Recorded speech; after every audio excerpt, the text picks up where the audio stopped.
Social media posts by U.S. President Donald Trump have sparked widespread reactions across South Africa. And in his latest one, Trump claims without evidence Pretoria is confiscating land and treating certain classes of people very badly. President Cyril Ramaphosa has defended the country's land policy following Trump's claims.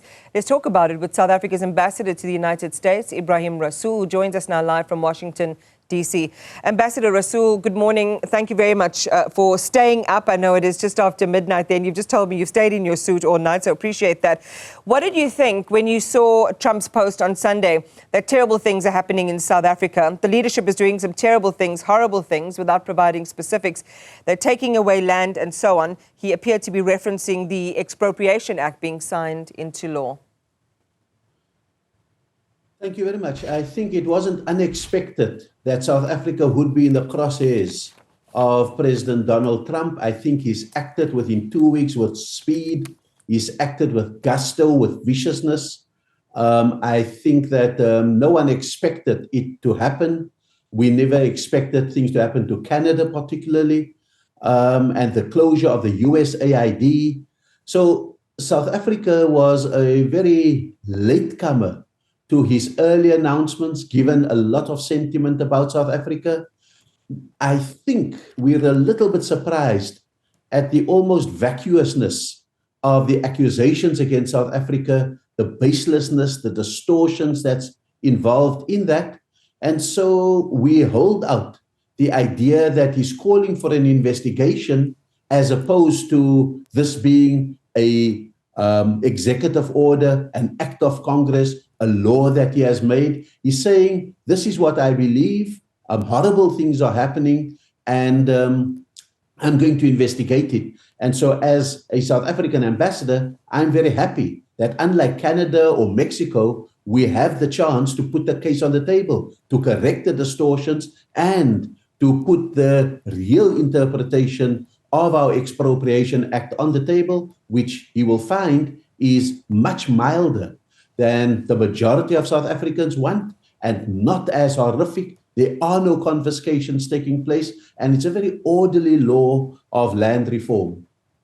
So President Cyril Ramaphosa responded on X, Ebrahim Rasool, saying South Africa is a constitutional democracy. Some of the things you've just shared now, deeply rooted in the rule of law, justice and equality, and that the government has not confiscated any land. You would have also seen DIRCO Minister Ronald Lamola posting, we trust that the President Trump's advisors will leverage this investigative period to deepen their understanding of South Africa's policies as a constitutional democracy. And I guess it will be interesting to hear what role as the ambassador of our country to that country you could be playing to provide clarity to that government and its representatives, particularly on the tenets of the Expropriation Act. So the relief is that there is an investigation. The second thing is that there's a focus. It could have been any other matter under the sun that he could have picked the fight on. He chose the land reform issue. We know where it's coming from. We know who is agitating for that. There are those who may have lost the battle in South Africa and are trying to win it through the White House. But I think that having seen the thinness of the allegations against us, I think South Africa should be feeling that we must now get into the game. We must get to those who are agitating the president. We must get to this investigation because we think we have a rational, reasonable case to put on the table. And so certainly as ambassador heading up the mission in the USA, I think we have already begun to call for a teleconference between Secretary Marco Rubio and Minister Lamola. We are trying to ensure that we get onto the Hill, which is the Houses of Congress, in order to speak to the U.S. decision makers. We are waiting for the top leadership of the State Department to be put in place because that's a vacuum at this moment, so that we can start the process of engaging now that we know what the terms of engagement are, what the focus is, because I think we were just covering a whole lot of bases until this moment. And so I think we now know what the game plan should be, and that it is a game plan of convincing, of reassuring, and of putting facts on the table. I just want to, when you talk about those who are agitating the president and they have to be dealt with, you know where this is all coming from. From the South African side, you're obviously referring to AfriForum.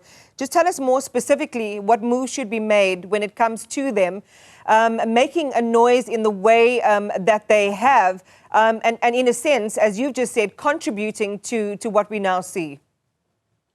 I think that what our president, Cyril Ramaphosa, has said, that we are a country with a rule of law, and so we won't be clamping down on an AfriForum. I think they are endangering our economy. They are endangering vulnerable people who rely on aid, like the PEPFAR funds, the USAID money, etc., etc. So I think they should examine their consciences. It is our job as the mission in South Africa and as the government of South Africa, and particularly the government of national unity. And so I was very heartened that it was not a section of the government of national unity that repudiated what President Trump was saying. It was the whole of the government of national unity that did so. And I think that isolates those elements who think that they can speak on behalf of South Africa, on behalf of a particular section of South Africa. I think that they are standing out as fairly lonely, extreme people who are trying to win battles through the White House rather than in debate in South Africa. So it's not a suggestion that we should clamp down on them. I think they should examine their consciences and really see how they are able to project the truth of what is happening. If they have other grievances, deal with it in the open society that we have. One would suggest, and given the impact now of Trump's actions, which maybe we're only seeing the very beginning of, that there has to be more robust action, more extreme action when it comes to engaging with or dealing with AfriForum. But I want to go to one of the other factors when you talked about, looking at those who are agitating President Donald Trump. There is undeniably the Elon Musk factor, Ambassador Rasool. He's become a close Trump ally, and he's also head of Trump's new Department of Government Efficiency. That in itself is a discussion on its own. But Doge is part of the White House with access to the Treasury Department's payment systems. They're responsible for processing trillions of dollars of spending every year. And on expropriation, Musk has cast it as a threat to South Africa's white minority. In fact, on Monday, he was responding to a question in reply to a post from President Ramaphosa.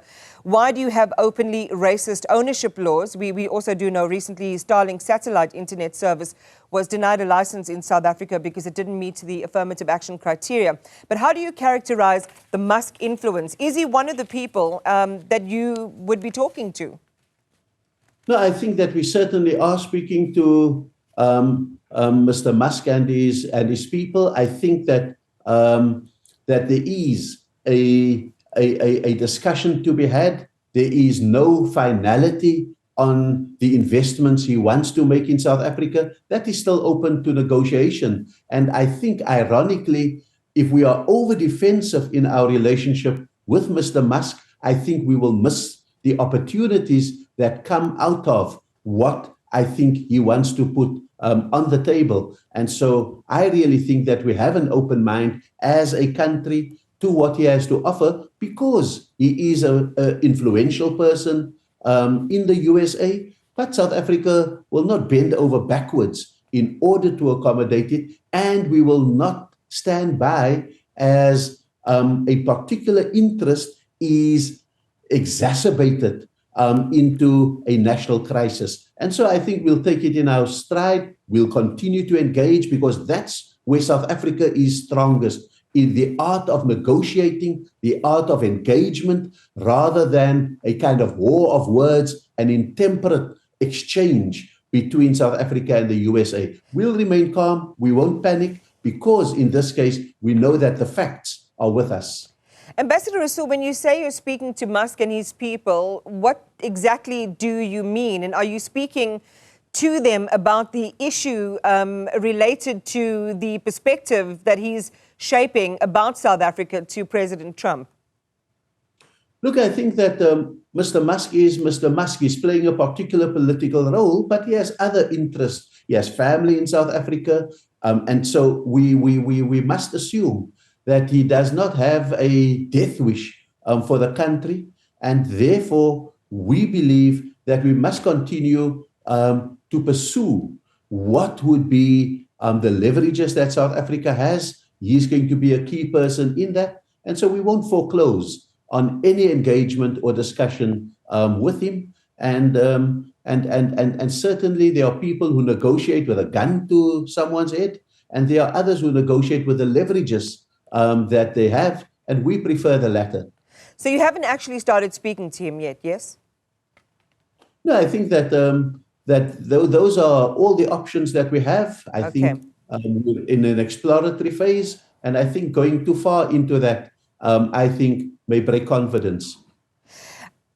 You mentioned earlier, the game plan that you have in engaging different people. And in fact, I was talking to Rise Mzansi leader Songeza Zibi moments ago, who was saying that you really have your work cut out for you in working the committees and lobbying the lobbyists. So just tell us a little bit more about what that work looks like. And at the same time, just share with us what you think the state of relations is between Washington and Pretoria today. Look, I think that the state of the relationship is one that is tense. I think it is one that we are going to have to break the ice. And so that's the primary phase of it, to present ourselves differently to the United States and to go back to where we were historically with the United States post-apartheid. I think that that kind of warmth will not easily return. And so, as we've said, it has to be a far more transactional relationship that we are pursuing. Secondly, I think in this case, we need a whole of government. And when I say whole of government, I'm speaking of the government of national unity as representative of all segments of our society, because after the transition in 1994, the great miracle of South Africa was that there was an African National Congress that saw the reality of its 40%, accepted it, and formed the government of national unity and seamlessly went on. That is a strength that South Africa has, and we've got to utilize that entire strength in our engagement. In addition to that, we need a whole of society. We have South African companies with great interests keeping up the American economy as well. And that is a leverage that we have. We are not going in there on the back foot, weak and without any leverage. And so we need to utilize that entire might. And then we also have a labor federation in South Africa that has historical links with its counterparts in the USA. And they must be persuaded, for example, the auto workers union that have supported President Trump, that our export of cars to the USA does not subtract from their jobs in the USA. So that I think there must be multifaceted while we all go onto the Hill, meeting with Congress members, because that ultimately is where a goer is going to be determined, not necessarily in the White House. Even a USAID is an act of Congress that must be referred to there. And so, in a sense, I think we must not be distracted from the sound and fury of what is going on, but be absolutely focused on what will make the decisions and who will make the decisions. All right. Ebrahim Rasool is South Africa's ambassador to the United States. Thank you very much for your time.